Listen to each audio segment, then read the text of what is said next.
Bentar, tunggu saya mulai. Hari ini, Ali cerita apa ya? Rosida Kusumardani. Halo Mas Lim. Halo Oci. Hey, sehat Ci?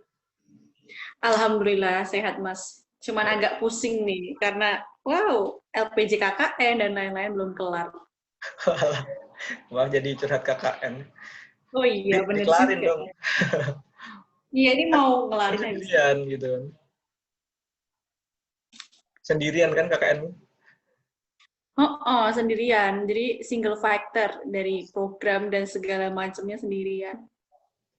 Keren dong. Ini habis kunjungan ya?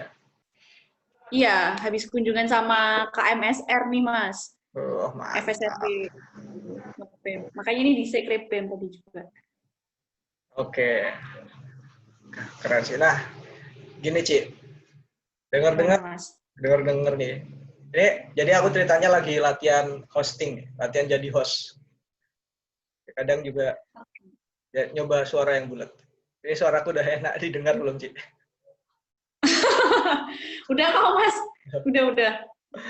Oke. Dan jam terbang Anda sudah mulai naik nih. Oh, jadi kadang waktu kayak gini tuh suaranya juga dibedain itu biar agak bulat, enak didengar. Kayak biasanya kan lebih empuk gitu. halo gitu kan biasanya. Jadi halo. Sama aja, woi, sama Masa aja. sih? Aku ngerasanya beda. Oh, intonasinya lebih empuk, lebih ngebas gitu, Mas. Iya dong. Oke. Siap. Gokil kan, gokil. Yoi. Nah, gini, Ci. Ngomong-ngomong Iya, Mas. soal suara tadi, aku lihat kayaknya kamu aktif di program-program mendongeng gitu nih. Ya kemarin juga habis update postingan mainan boneka tangan gitu. Itu udah sejak kapan, Ci? Oke. Kalau aku sendiri yang Mas pas aktif di dunia dongeng benar-benar aktif itu aku sejak mahasiswa baru. Berarti aku angkatan 2017. Waktu itu aku semester 2, berarti di tahun 2018 aku tuh diajakin sama salah satu mbak aku namanya Mbak Dini dari FH untuk join di suatu komunitas dongeng gitu. Jadi kayak emang benar-benar baru ngerintis sih. Jadi baru komunitasnya, terus kita ngembangin si komunitas itu. Nama komunitasnya Rumah Dongeng Kinciria gitu. Udah sejak 2018. Oh, Sampai sekarang. jadi itu ada komunitasnya. Aku Bukan ikut kamu sendiri komunitas. gitu ya? Oke. Iya. Berarti kamu masuk perintisnya juga ya? Perintis dongeng gitu ya? Iya. Salah satunya dari sama Mas Mbak yang lain gitu. Wih, keren Tapi sih. kalau personal juga kadang dongeng sendiri gitu, Mas. Apalagi ini kan COVID kan ya. Udah dongeng kemana aja nih, Ci? Apa nih, komunitas apa aku sendiri? Dari komunitas dulu, terus kamunya sendiri. Kalau komunitas, kami biasanya tuh dongeng-dongengnya di masyarakat umum. Biasanya juga kita kolaborasi sama beberapa lembaga kayak gitu, Mas. Misal kayak lembaga aksi komunitas, habis itu BEM, ataupun organisasi-organisasi lain. Biasanya campuran kita tuh di Solo Raya, kayak kemarin tuh di Bentar. Selo. Bentar. Pelan-pelan aja, pelan-pelan. Oh, ngomongnya pelan-pelan aja, nggak usah ngebut-ngebut. Oke, siap. Tapi suaraku lancar kan ya, Mas ya? Soalnya kadang tuh tempo aku ngomong tuh emang apa namanya cepet. Terus nanti kalau sinyalnya jelek dari ke tempat-tempat itu. Tadi pertanyaannya aku dari kemana aja ke Solo Raya biasanya kalau komunitas. Cuman kalau yang personal, yang pribadi itu paling sama project dosen. Jadi beberapa kali aku dimintain tolong sama dosen gitu buat ikut project-projectnya beliau, sama paling kalau pas pandemi kayak gini kan belum ini kan, itu tuh aku di tetangga sama di adik-adikku, sepupu gitu-gitu, sama teman-temannya gitu, paling-paling gitu. Tetangga-tetangga juga? Wah, keren dong. Dia itu Karena iya. daripada mereka main-mainnya di jalan ya mending tak kumpulin, ini mau tak dongengin atau enggak malah mereka biasanya yang tak suruh dongeng. Gitu. Hmm. Ini kebetulan lagi nggak bawa boneka tangannya ya? Iya, itu kelupaan. Aku pikir ada di tas, ternyata tak cari nggak ada. Ya, Gitu. sayang Biasanya aku banget pakai nih. boneka. Kalau boneka-boneka tangan yang biasa kamu pakai itu bikin sendiri atau beli di mana, Ci? Biasanya aku beli mas, aku beli di online shop. Gitu. Oh, Tapi kalau dongeng sebenarnya nggak harus pakai boneka tangan sih, pakai buku cerita bisa, pakai tangan kayak gini digambarin gitu bisa. oh ya? Gitu. Oh, Coba kayak dong, gini coba bisa dong. aku gambarin ya. Coba. Aku Misal, mau lihat, mau lihat. aku gambar karakter dulu ya. Satunya merem.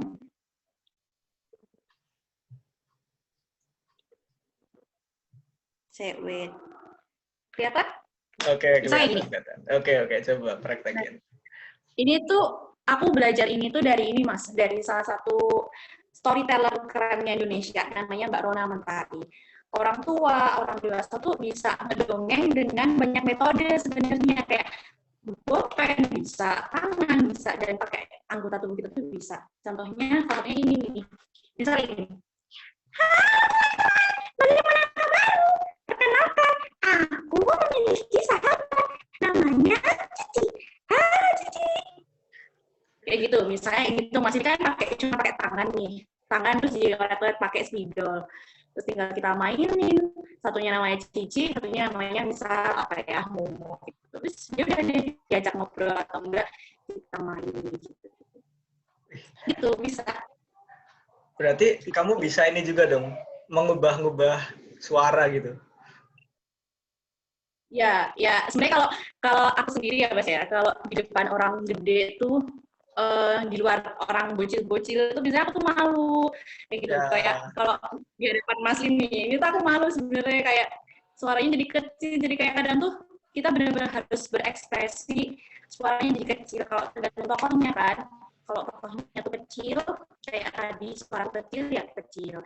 Terus kalau tokohnya emang digambarkan bersuara besar, misalnya kayak gajah.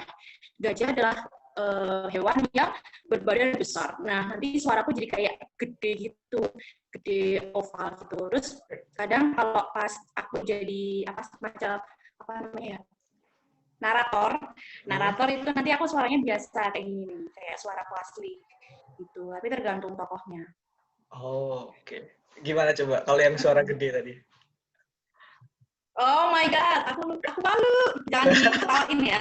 Tidak. Aku Saya pakai tidak ini aja ketawa. jadi biar muka aku nggak kelihatan. Oke. Oke, ini nih, misal ini. Halo teman-teman, perkenalkan, namaku Momo. Biasanya aku bermain dengan Cici.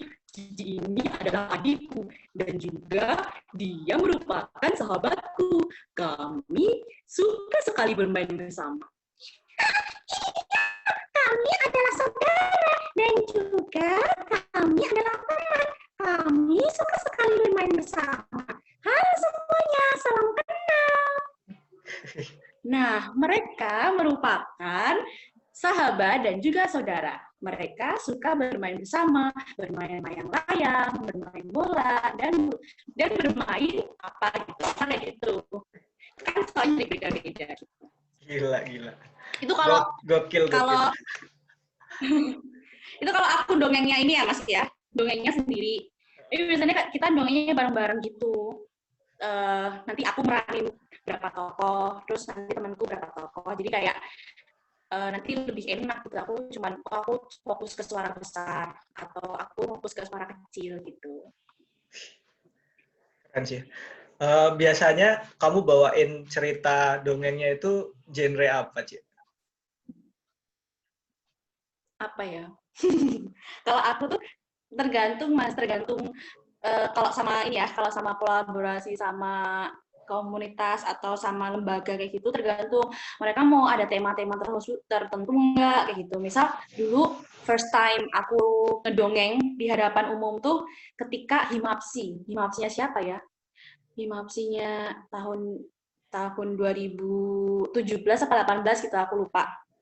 Nah, waktu itu teman-teman Himapsi minta tolong buat ngedongengin tentang sex education, kayak gitu. Jadi alirannya sex education. Ada juga tentang lingkungan, mencintai, gitu-gitu. Tapi biasanya aku membawanya tuh ke arah fabel, Mas. Jadi kayak binatang-binatang gitu. Bentar. Gitu. Sex education di ini nggak sih? Selamat Riyadi itu di CFD apa bukan? Heeh, heeh. Itu mah Iya, itu mah zamanku waktu 2019 kemarin. oh iya toh. Iya, Itu zamannya Mas Alim tuh. Aku iya. lupa kapan itu. Udah lama soalnya. Ih, dia Jadi tahun kemarin dong, tahun baru baru kemarin-kemarinnya. baru tahun kemarin. Oh iya kah? Oh, berarti itu waktu itu. Itu sex education gitu. Misal pas kemarin project dosen tuh tentang lingkungan, terus ada yang membaca buku gitu-gitu lah. Banyak. Cuman kalau aku sukanya dibawa ke jadi tokoh-tokoh binatang. Karena kan juga boneka aku semuanya binatang. Jadi ya gitu. Berarti kebanyakan targetnya buat anak-anak gitu ya. Iya, Kalau gitu. ke orang dewasa pernah nggak? Paling-paling kalau langsung ini ya audiensnya orang dewasa nih belum pernah aku Mas. Cuman pernah tuh adiknya tuh cuman berapa ya waktu itu ya? 4 atau 5 kayak gitu, tapi mbak-mbaknya, mas-masnya yang dari organisasi itu yang banyak banget. Jadi kayak seakan-akan kita ngedongengin ke orang dewasa. Tapi Oh, ketika ada anak-anak mah ya wes kita nggak malu atau kita harus ekspresi. Jadi bodo amat lah kalau sama orang dewasa. Tapi sebenarnya kalau aku sendiri tuh malu ya. Kalau sama dongeng di depan orang gede itu kayak nanti aku takut dikomentari apaan sih ini sok-sokan terus jadi aneh dan lain-lain. Tapi kalau bocil mah didongengin seneng banget gitu. iya. Emang itu sih. Buat anak-anak kecil tuh sebenarnya memang paling cocok pakai dongeng sih. Terus ini, kenapa sih kok mau dongeng? Apa alasan Anda mendongeng? Motivasi Anda apa sebenarnya? Alasanku itu dongeng. Sebenarnya kalau aku sendiri secara pribadi tuh banyak banget yang menggerakkanku ya Mas. Kenapa aku suka dongeng? Pertama karena emang aku suka anak-anak kayak gitu. Aku suka anak-anak udah dari dulu, seneng banget aku main sama anak-anak. Terus dongeng ini tuh kayak kita mengajarkan value kebaikan tapi tanpa menggurui. Itu kerennya dongeng. Jadi kayak seakan-akan kita menjadi teman mereka, teman bermain mereka, tapi di dalam cerita kita ada value-value yang sederhana dapat mereka tangkep gitu. Jadi kayak nanti bakal kerasanya tuh ketika value-value yang ditanami ke adik-adik itu tuh ketika mereka dewasa kayak gitu. Dan juga kadang tuh berangkat juga dari kemirisanku kan banyak banget anak-anak yang terutama untuk ketika aku dongeng di kawasan marginal kayak gitu tuh mereka kurang dapat perhatian dari orang tua kayak gitu-gitu. Jadi kapan lagi nih aku bisa jadi temannya mereka, teman bermainnya mereka kayak gitu. Terus kalau hubungannya sama ini ya, kan aku kan juga kebetulan kan anak psikologi tuh Mas. Jadi ketika aku ikut komunitas dongeng, itu tuh kayak seakan-akan aku juga bisa mengimplementasiin apa yang aku pelajari di kuliahan ke dunia nyata, ke komunitas, ke masyarakat secara langsung. Kayak misal apa ya, psikologi anak, terus psikologi belajar, psikologi pendidikan, gitu-gitu tuh bisa implementatif gitu. Gitu deh. Terus kalau buat diriku sendiri kayak rasanya tuh coping stress gitu loh ketika kita main sama anak-anak, terus kita ngobrol dengan bahasa anak, terus dengan nada anak-anak, kita nyanyi-nyanyi, kita nari-nari, terus dengan wah kayak gitu-gitu kayak wow, aku kembali menjadi anak kecil dan itu bener-bener coping stress buat aku. Ini lumayan banget buat menjaga kesehatanku juga. Jadi suka aku kalau sama anak-anak tuh kayak lost gitu. Gitu. Keren. Nah, terus Gitu, Mas. kamu sendiri itu kan nggak tiba-tiba ya? Maksudnya tiba-tiba, aku pengen dongeng nih. Gitu. Emang sejak kecil sering didongengin, terus jadi pengen dongeng juga, atau enggak? Oh, dulu tuh waktu aku kecil, bapak aku tuh suka dongeng. Jadi kalau mau pupuk, aku biasanya didongengin. Cuma dongeng yang bapak aku tuh tidak bervariasi. Beliau tuh dongenginnya adalah kancil, kancil nyolong timun diulang-ulang sampai aku bosan gitu.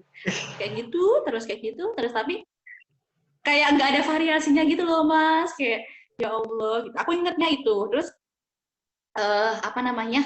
Tapi aku selalu suka ketika aku tuh didongengin sama bapakku dan momennya itu masih kerekam banget. Oh, waktu itu sama bobo didongengin sampai aku ketiduran gitu. Terus juga waktu aku kecil itu tuh kayak apa ya? Buku-buku dongeng princess, habis itu tentang lumba-lumba, terus itulah ada buku dongeng yang sampai sekarang tuh masih kesimpan gitu. Jadi kayak nggak tahu kayaknya itu ngaruh kali ya, jadi aku jadi suka ngedongeng gitu. Iya, ya. Itu kok pas aku kecil. Seriusan tadi dongengnya Kancil Nyolong Timun. Itu apa dari dulu, kalau enggak ini nih apa namanya tuh ya, timun mas yang ada buto-butonya tuh loh. Itu terus mas Enggak. itu Bentar. sampai capek. Masalahnya ternyata bapak aku itu juga dongengnya Kancil Nyolong Timun. Nah, Ini tuh bentar. ada apa dengan bapak-bapak? Apakah sebenarnya itu kayak format umum gitu apa ya? Dongeng anak-anak zaman kita itu Kancil Nyolong Timun itu kayaknya jadi cerita umum. Apa itu sudah kayak ada standarnya gitu kali ya? Ada kurikulum dongeng anak pada zaman itu adalah Kancil Nyolong Timun gitu. Aduh, Masalahnya aku di Kulon Progo, kamu di mungkin. Solo, ceritanya sama, Kancil Nyolong Timun. Bener. Astagfirullah, nggak ngerti aku. Kenapa itu terus? Tapi kayak nggak pernah selesai gitu loh ceritanya. Jadi waktu itu udah ketiduran, terus lanjutannya apa? Nggak ngerti ya. Gitu. Sama nggak sih pasti ceritanya Kancil menjadi timun, terus habis itu ditangkap sama petani. Terus iya sih, Terus dikurung. digurung, terus lupa habis itu ngapain. Terus kayak ada anjingnya gitu. Aku sampai ini mas, aku sampai kancilnya tuh di apa namanya dikurung di rumahnya. Habis itu aku udah lupa Nah, memori itu. kayaknya aku habis itu juga tidur sih. Gila sih. Karena bosen mau ya. Eh, Sini ketiga turu lah. kayaknya kita perlu survei gitu kali ya. Survei orang-orang yang seumuran kita gitu. 21, 20 sampai 23 tahun sekitaran itu. Waktu kecil dongengnya apa gitu. Kalau firasatku sih kayaknya sebagian besar bakal bilang Kancil Nyolong Timun sih. Itu kayak sudah cerita yang menusantara itu. Iya. Seluruh Nusantara ceritanya sama. Nusantara. Pernah nggak bawain cerita Iya, Kancil Nyolong bener. Timun ke adik-adik? Aku belum pernah malahan mas. Belum pernah aku. Kalau ini kan ya selama dongeng kan itu belum pernah aku. Sayang sekali. Itu cerita legend padahal. Kocak. Kalau cerita yang terakhir yang kamu dongengin cerita apa? Oh, Masih ingat gak? kemarin banget. Oh iya? Masih. Jadi itu beberapa minggu yang lalu, jadi itu aku ini mas dimintain tolong sama dosen di psikologi. Beliau kayak ada apa namanya penelitian pengabdian gitu kan di anak-anak di anak TK. Nah kebetulan yang jadi storytellernya tuh aku, ceritanya tentang mencintai lingkungan gitu. Nggak boleh buang sampah, terus kalau melihat sampah harus dibuang gitu, terus mengurangi plastik gitu. Tapi dibawainnya versi hewan gitulah. Terus pas KKN kemarin juga sering dongeng.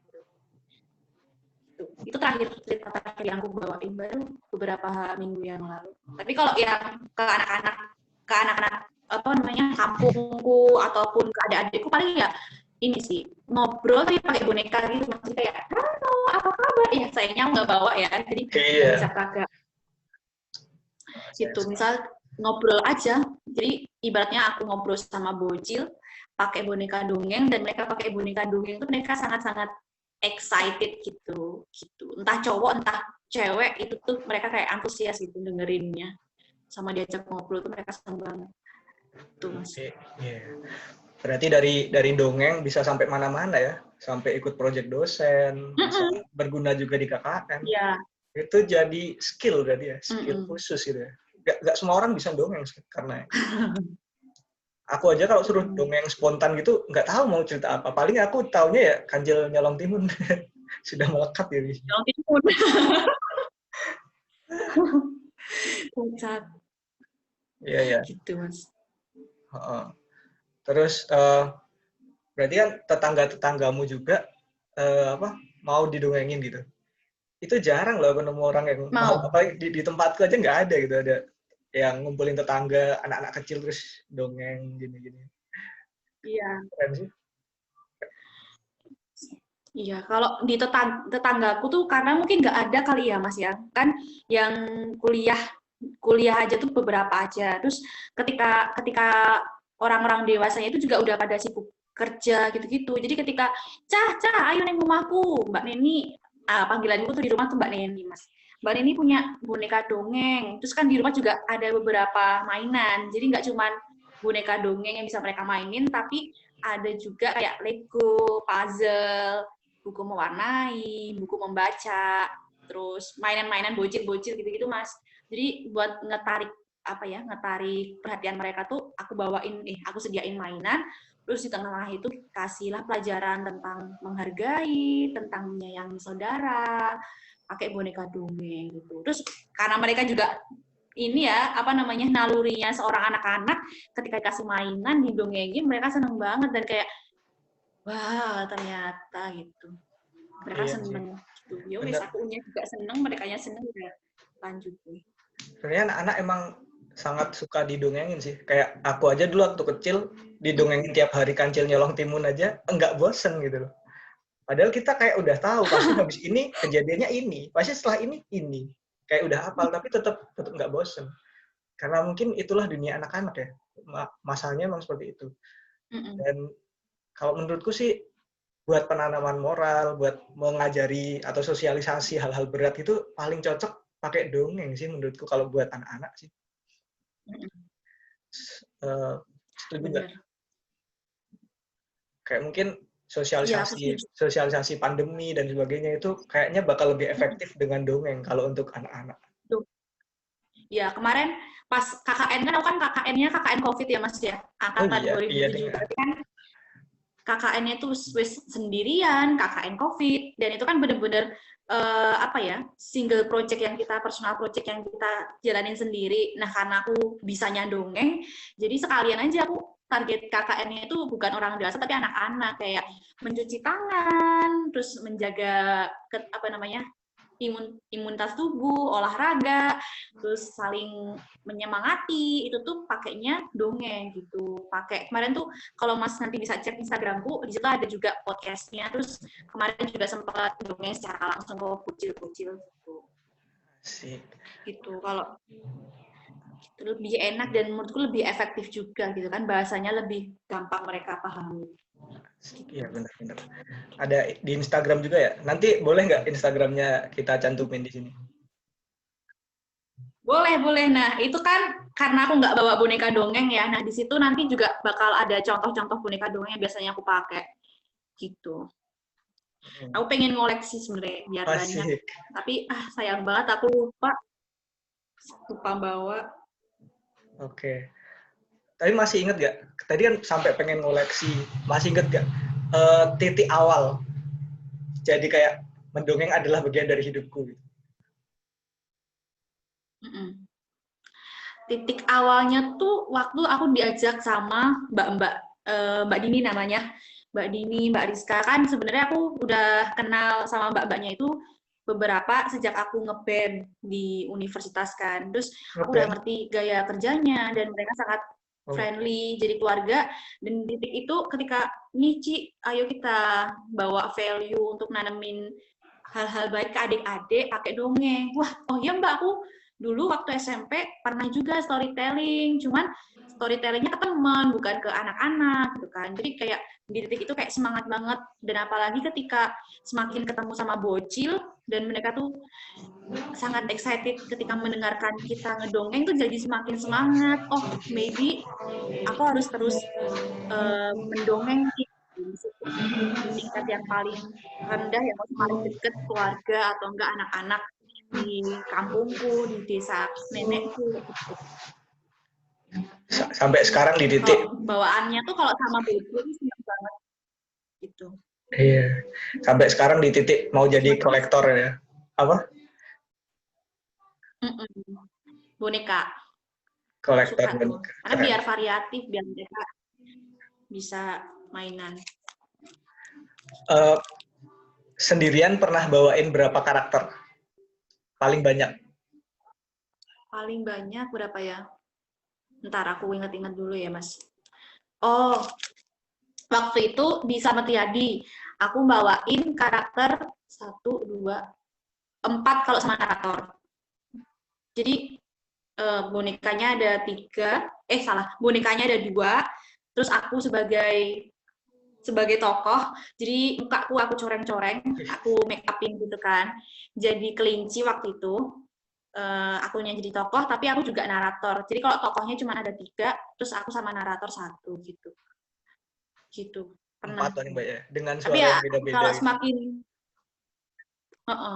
kadang juga kecampur gitu loh Mas, kayak karena kan ini ya ceritanya tuh kan beruntun dan terus-terusan, terus kita harus ganti-ganti suara gede, besar, kecil, terus biasa aja gitu-gitu, kadang kecampur. Cuman karena apa ya, bocil tuh pasti akan attention-nya tuh langsung ke boneka tangan kita ketika tangan kita ngajuin gini dan gitu, mereka akan fokusnya di tangan ini gitu. Oh, Gitu gitulah. oke.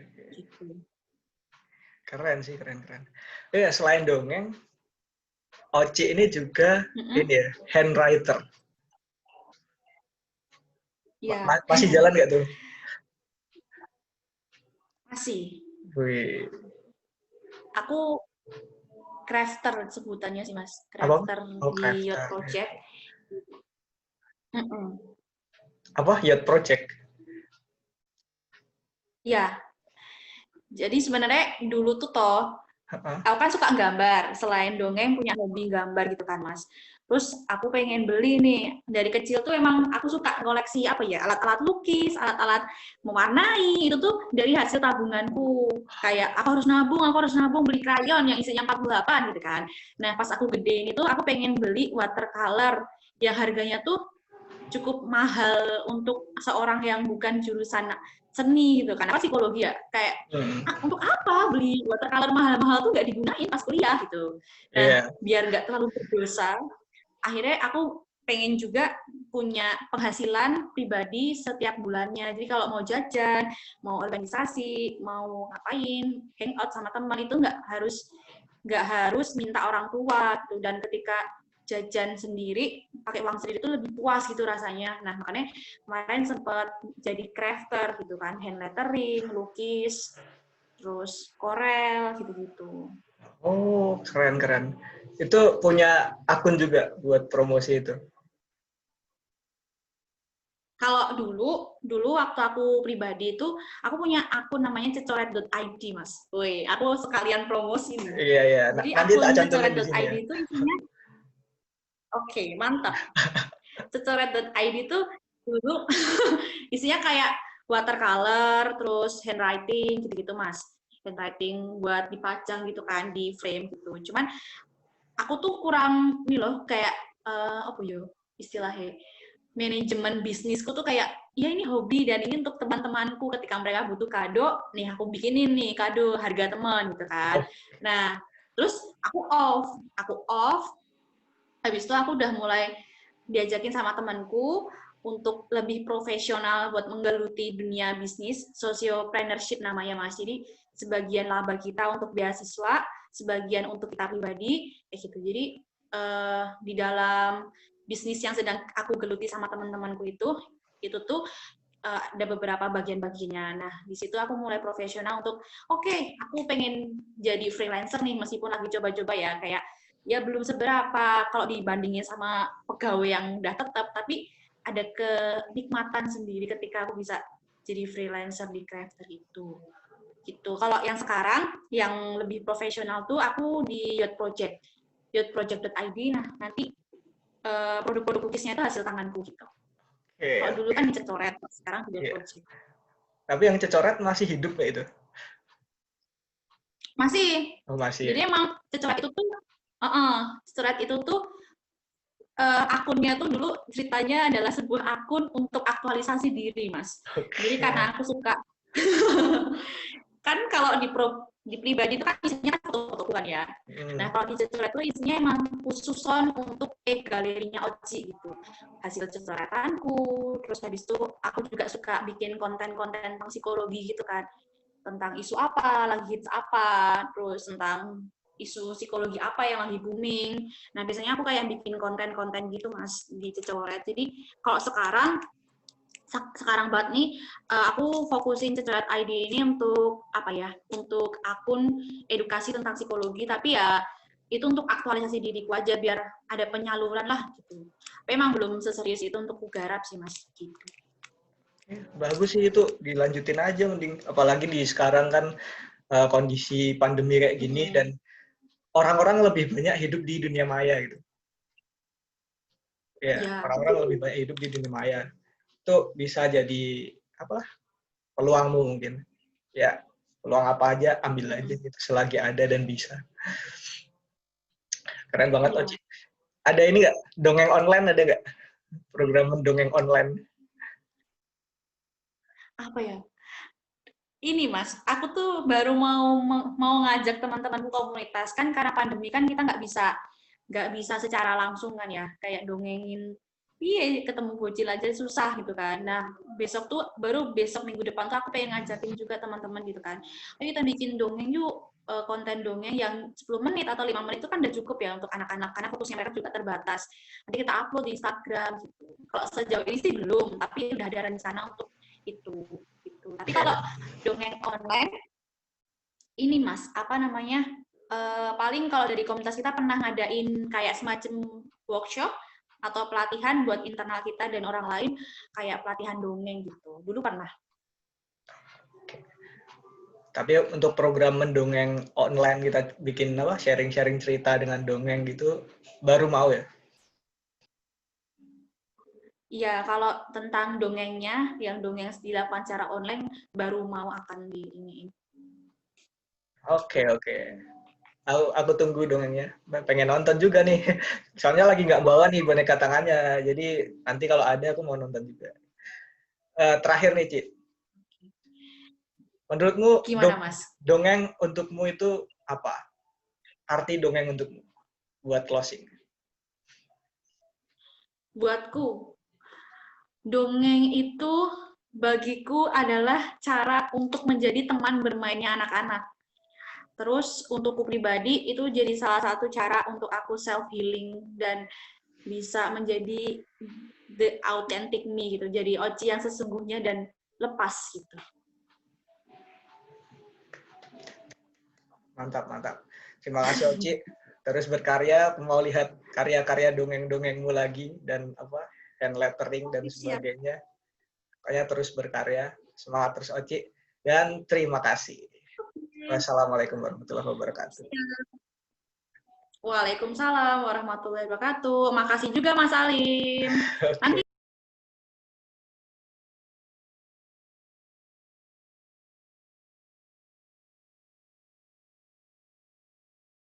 Nanti di YouTube-nya dosen tuh ada Mas.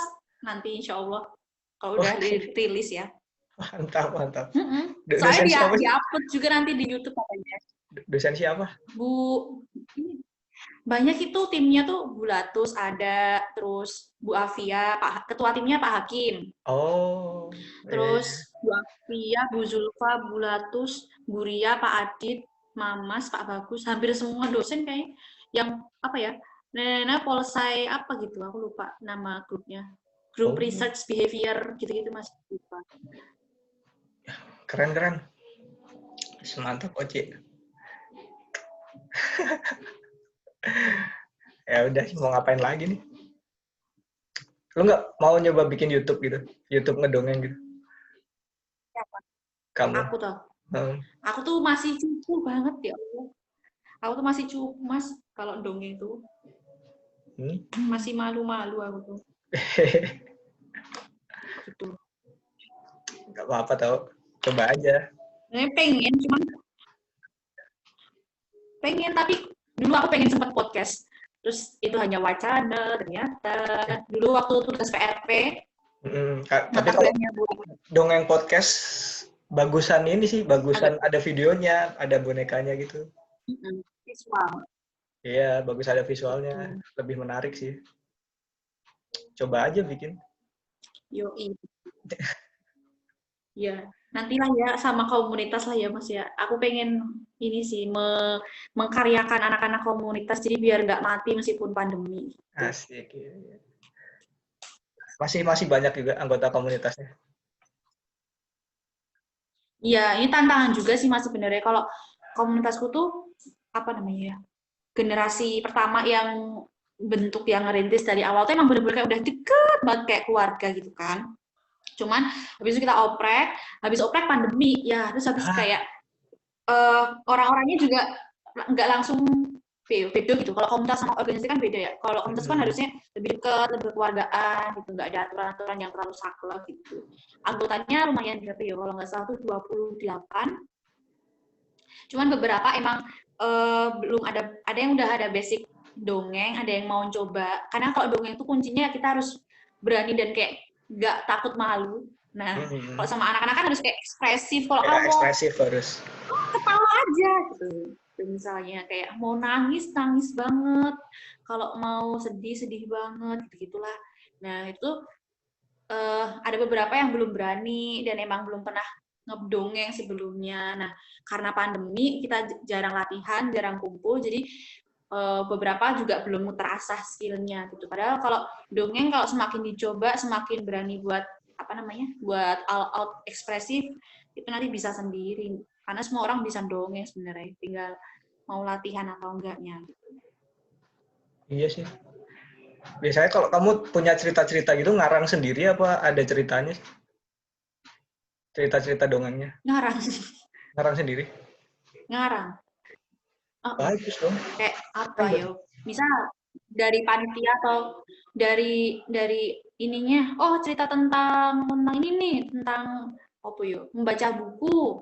Nah nanti kita bikin skenario kayak poin-poin besar kejadian, habis itu nanti kita apa diperinci karena kan biasanya kan visualisasinya banget kan, visualisasinya bocah tentang dongengnya gitu, terus habis itu nanti waktu bener-bener action di lapangan tuh tadi yang pegang di kepalaku hanya garis besarnya aja Mas, nggak seluruh cerita aku hafalin karena nanti bakal susah, jadi improvisasi, kadang melenceng jauh banget terus balik lagi gitu. Improvisasi. Berarti ya, dialog antar tokohnya tuh banyak kan improvisasi ya. Improvisasi. Tapi poin-poin kejadian sama poin-poin value-nya kita yang pegang itu. Karena sih berarti emang harus sering-sering nyoba gitu ya, sering-sering praktek. Ya Iya. wis. Ya udah Ci, udah dulu ya. Makasih buat Oke hari ini. Mas, makasih. Dah. Siap. Ya.